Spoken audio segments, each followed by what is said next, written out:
Panibagong hamon ang kakaharapin ng mga Filipino karatekas sa Thailand Open Karate Do Championship, kung saan mag-aasam ang Team Philippines sa makamit ang kanilang modest goal na 6 na gintong medalya sa taunang okasyon. May report si Joy Salamatin. Umalis na kaninang umaga ang ilan sa mga miyembro ng Philippine Karate Do team na sasabak sa Thailand Open Karate Do Championship simula sa Huwebes sa tulong ng Philippine Karate Do Federation o PKF.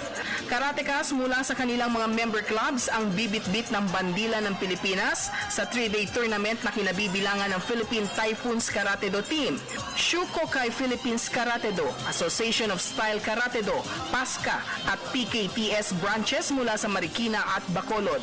Katapat ang mga prominent teams mula sa Thailand, Vietnam at Malaysia, ilalaban ng Pilipinas ang mga pambatong karatekas ng Pilipinas mula edad 10 taong gulang pataas para sa mga events ng kata at komite ng torneo.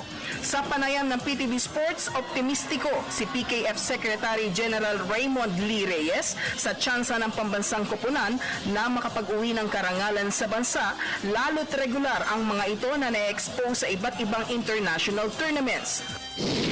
Maganda kasi programa ito ng PKF NSA para makaano kami, makapromote kami ng mga atleta na lalaro sa international event like Olympics and mga Asian Games. Itong mga kabataan na ito magre-represent ng ating bansa. Kaya napakagandang pagkakataon para sa Pilipinas at sa PKF NSA na makakuha pa kami ng maraming atleta sa pool na ito. Nagpapasalamat kami sa lahat ng sumusuporta at tumutulong sa aming federation. Maraming salamat sa inyo, mabuhay tayong lahat. 5 hanggang 6 na gintong medalya ang target ng mga national karateka sa Thailand Karate Do Open. Mas marami kaysa sa 3 gintong medalya na kanilang hinakot noong nakaraang taon. Para sa PTV Sports, Joy Salamatin, Telebisyon ng Bayan.